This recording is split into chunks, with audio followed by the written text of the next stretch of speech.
Le quartier CAM 4, situé au cœur de la ville de Pointe-Noire pourtant, ressemble à un quartier abandonné, d'où les différentes appellations bidonville, précaires, etc. Ce quartier, Madame la Présidente, ne bénéficie d'aucune infrastructure digne de ce nom, c'est-à-dire l'inexistence de voies d'accès, le manque d'éclairage public sur les quelques routes qui s'y trouvent, d'où le phénomène de banditisme. Le manque de forage public qui permettrait à la population d'avoir de l'eau à moindre coût. Dans certains blocs et zones, les personnes âgées sont soumises à une corvée, car il faut transporter un bidon de 25 litres sur une distance de plus de 100 mètres. Le manque d'un marché digne de ce nom, le manque d'une maison de loisirs pour les jeunes. Bref, le quartier CAM 4 manque tout. Voici, Madame la Présidente, d'une manière ramassée, les problèmes qui minent ce quartier.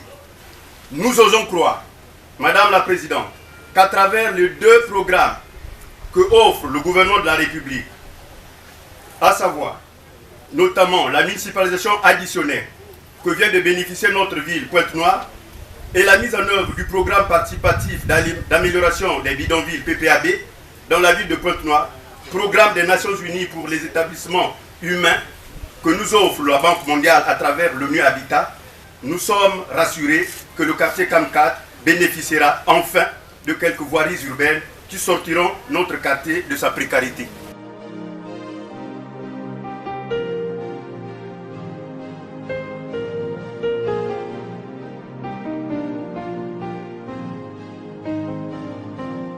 Voici la fiche technique du projet.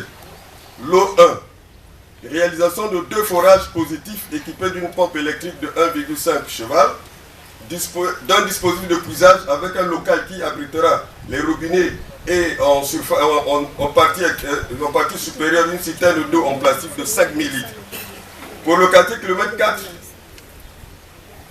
les forages seront construits, 1 au marché du km 4 et 2 au camp CFCO, lieu de la présente cérémonie. Lot numéro 2, réalisation de 2 forages positifs équipés toujours d'une pompe électrique de 1,5 cheval, d'un dispositif de puisage avec un local qui va abriter des robinets et une citerne bien sûr en partie supérieure. À Mota, un forage sera construit au marché de Mota et le deuxième sera construit dans le circuit 409.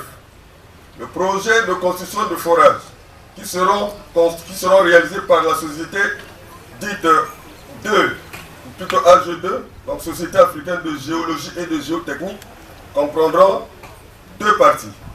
Le forage en lui-même et le dispositif de puisage comme nous l'avons indiqué. Les travaux tiendront compte des aspects techniques et suivront les règles et les normes en matière d'eau, notamment, et comprendra plusieurs étapes à savoir. L'étape numéro 1, la foration. Étape numéro 2, l'équipement des forages. Étape numéro 3, le développement des forages. Étape numéro 4, essai et débit. Essai de débit plutôt et pose des pompes. Étape numéro 5, analyse et stérilisation de l'eau. Enfin, l'étape numéro 6 considérera bien sûr à la construction du dispositif de puisage.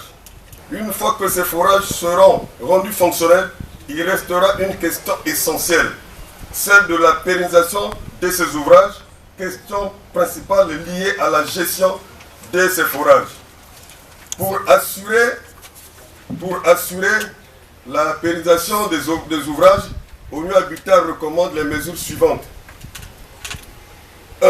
Confier la gestion à un délégataire disposant des capacités d'ordre technique et relatif au niveau de formation et d'expérience minimale du personnel technique à employer. Notamment, nous citons ici les OCB qui sont déjà outillés.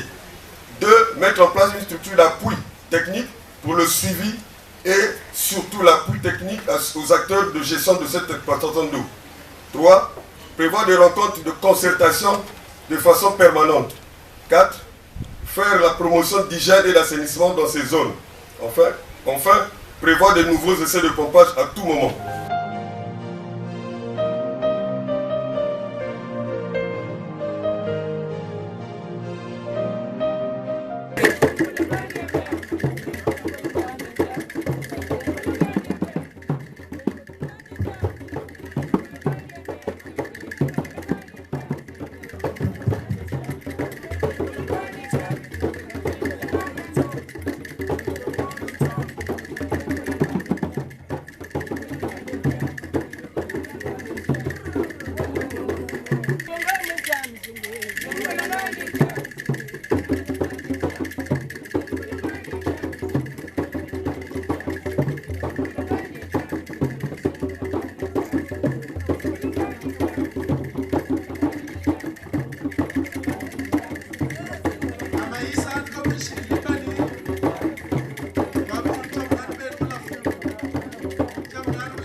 Je tenais vivement à lancer ces ouvrages d'utilité publique pour matérialiser l'engagement de la mairie de Pointe-Noire d'apporter des réponses aux problèmes de disponibilité d'eau potable encourus par les populations résidentes des quartiers 103 du kilomètre 4 et 411 de Mota, en phase avec la politique nationale de l'eau promue par le gouvernement de la République du Congo, sous le leadership de son Excellence M. Denis Sassou Nguesso, président de la République du Congo, chef de l'État.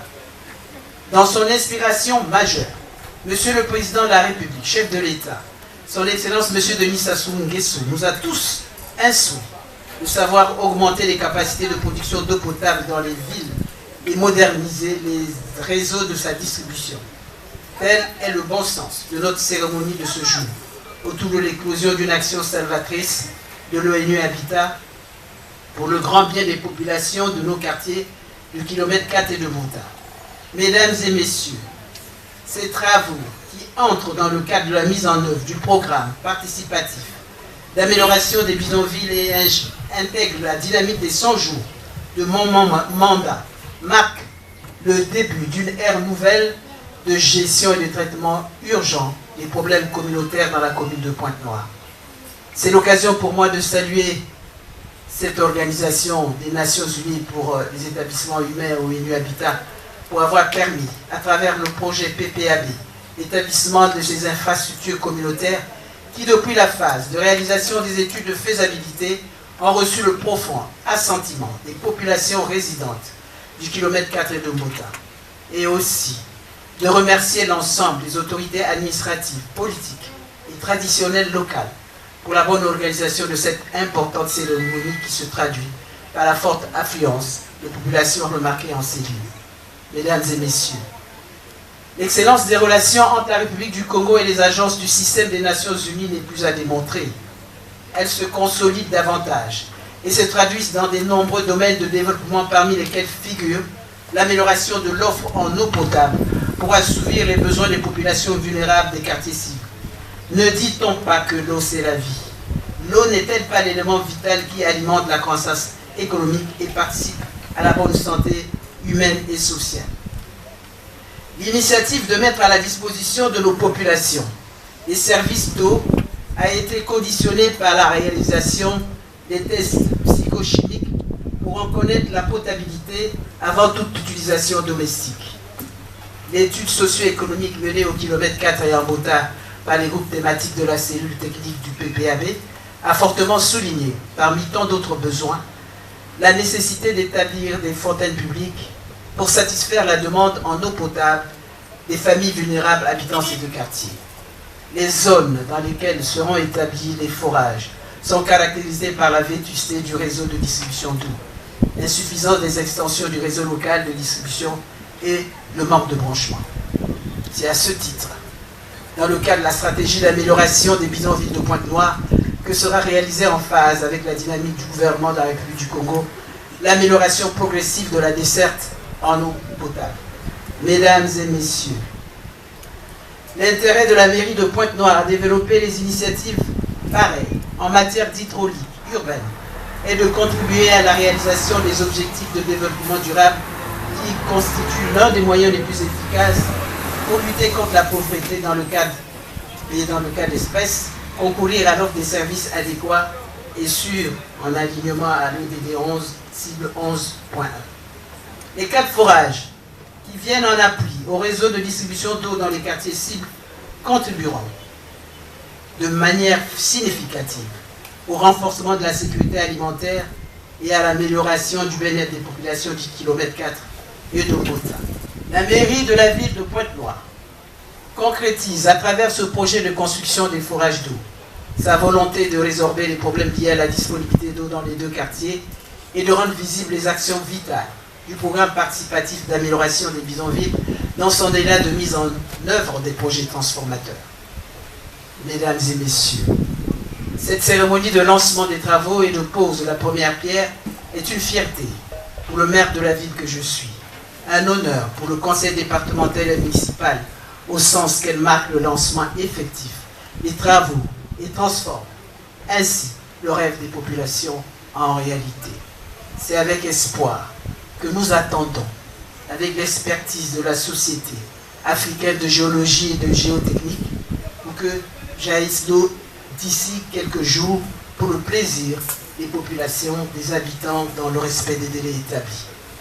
Aux populations du kilomètre 4 et de Mbota, bénéficiaires de ce projet, de savoir s'approprier les directives et du mode de gestion participative institué par l'ONU Habitat pour garantir la gestion durable de ces ouvrages communautaires.